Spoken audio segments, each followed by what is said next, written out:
Hello, নমস্কার and namaste. আমি ত্রমিলা, welcome to our blogs. আজ ডে 2 অফ আওয়ার ট্রিপ। এখন বাজে সকাল 8:30 আর আমরা গ্যাংটক শহর ছেড়ে রওনা দিলাম আমাদের নেক্সট ডেস্টিনেশন পেলিংয়ের উদ্দেশ্যে ভায়া রাবাংলা।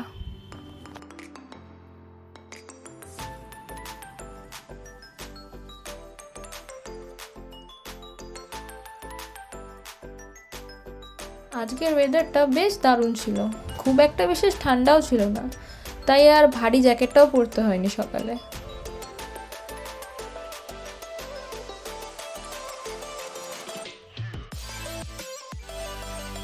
সকালবেলা আমরা হোটেলে ব্রেকফাস্ট করিনি, তাই জন্য আমরা কিছু দূর যাওয়ার পর একটা জায়গা দেখে আমরা আমাদের ব্রেকফাস্টটা সেরে নিলাম।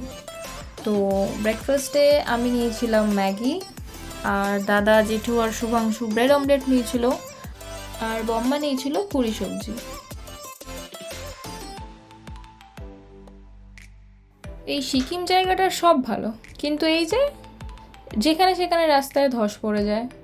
আমাদের এই পুরো ট্রিপটাতে আমরা 3 থেকে 4 জায়গায় ধস পড়া দেখেছি, বাট ভাগ্য ভালো যে আমাদের খুব একটা ওয়েট করতে হয়নি এই ধসের প্রবলেমে। এই 15-20 মিনিটের মধ্যেই মোটামুটি ঠিক হয়ে গেছে।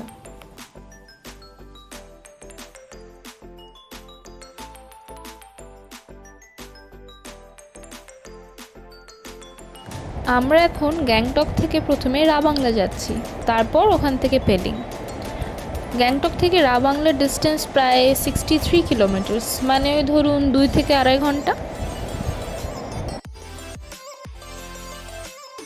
রাবাংলা এবং তার আশেপাশে প্রচুর সাইট সিন দেখার জায়গা আছে। এবারে আমরা শুধুমাত্র বুদ্ধা পার্কেই যাব, কারণ আগের বারে যখন রাবাংলাতে এসেছিলাম মোটামুটি আমাদের সব সাইট সিনসগুলো কভার করাই ছিল, শুধু বুদ্ধা পার্কটা যাওয়া হয়নি। আমি স্ক্রিনে কয়েকটা সাইট সিনের লিস্ট দিয়ে দিচ্ছি, যেগুলো কিনা রাবাংলার আশেপাশেই।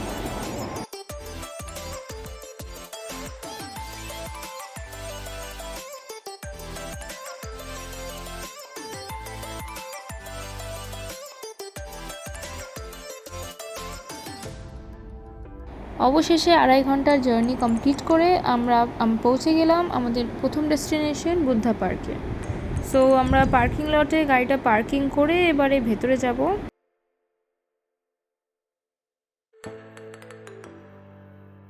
ওই যে দেখুন, রেলিংয়ের ফাঁক দিয়ে ছোট্ট মতো দেখা যাচ্ছে বুদ্ধাটা, আমরা ওটাই দেখতে যাব। আমাদের পার্কিং লটের চার্জ নিল 100 টাকা, কোনো টাইম বাউন্ডেশন নেই, ফর হোল ডে। আর এন্ট্রি ফিজ নিল বুদ্ধা পার্কে ঢুকতে 80 টাকা করে। আর এন্ট্রি টাইমিং হলো সকাল 9টা থেকে সন্ধ্যে 6টা অবধি।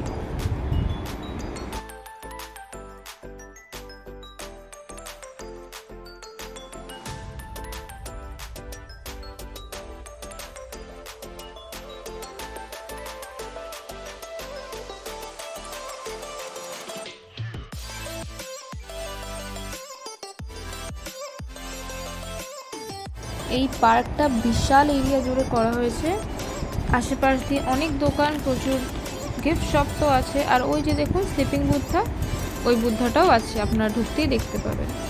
আর ওই যে দেখুন দূরে বুদ্ধা স্ট্যাচু, আমরা ওইটাই দেখলাম রেলিংয়ের ফাঁক দিয়ে। আর এত বড় যে জায়গাটা আমাদের কভার করতে হবে পায়ে হেঁটে, অনেকগুলো সিঁড়িও আছে। আর আপনারা যদি কেউ বয়স্ক আছেন বা আপনারা হাঁটতে পারবেন না, এতটা কভার করতে পারবেন না, তার জন্য কিন্তু গাড়িও আছে। তো গাড়িটার এক্স্যাক্ট প্রাইস তো মনে পড়ছে না, বাট আমার যতদূর মনে হয় 300 টাকা নিচ্ছিল আপ ডাউন।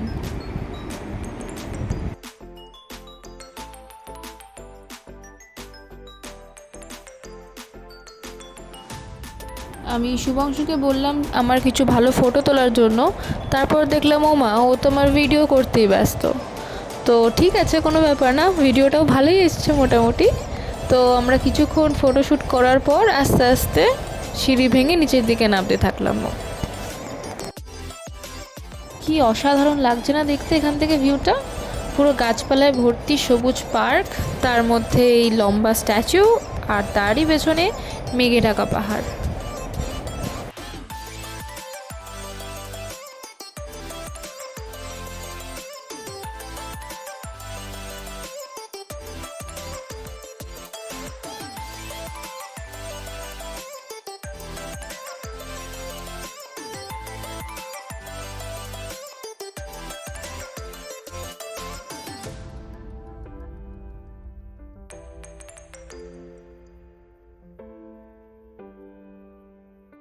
এই বুদ্ধা পার্কটা কনস্ট্রাক্ট করা হয়েছিল 2006 থেকে 2013-র মধ্যে।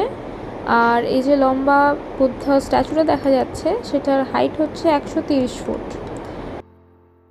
গৌতম বুদ্ধার 2550তম জন্মদিবস উপলক্ষে এই পার্কটা বানানো। ভিতরে দাদা, জেঠু আর শুভাংশু গেছে দেখতে, ওরা বেরোলে আমরা ঢুকবো। ভেতরে গৌতম বুদ্ধার সুন্দর একটা মূর্তি আছে, আর পাশ দিয়ে গোল করে সিঁড়ি উঠে যাচ্ছে। ওই সিঁড়ি দিয়ে আমরা পুরো ওপর অবধি উঠতে পারবো। আমার এর ভেতরে সব থেকে যেটা ভালো লেগেছে সেটা হলো বিশাল হ্যান্ড পেন্টেড ওয়াল পেন্টিংস। বিভিন্ন ধরনের ওয়াল পেন্টিংস আছে, সবটাই গৌতম বুদ্ধাকে নিয়েই, এবং ওনারই বিভিন্ন স্টোরিজ ডেপিক্ট করা আছে।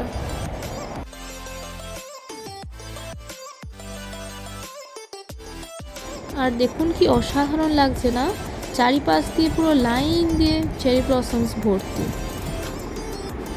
এরপর আমরা পুরো পার্কটা ঘুরলাম ভালো করে, আর বেরিয়ে গেলাম তারপর আমাদের নেক্সট ডেস্টিনেশনের জন্য, পেলিং স্কাই ওয়াক। সো আজকের ব্লগটা এতটাই। দেখা হচ্ছে এই ব্লগেরই কন্টিনিউয়েশন নেক্সট পার্টে। টিল দেন সবাই ভালো থাকবেন, সুস্থ থাকবেন, আর কমেন্টে ডেফিনেটলি জানাবেন এই ব্লগটা কেমন লাগলো, আর ভালো লাগলে একটা লাইক করে দেবেন।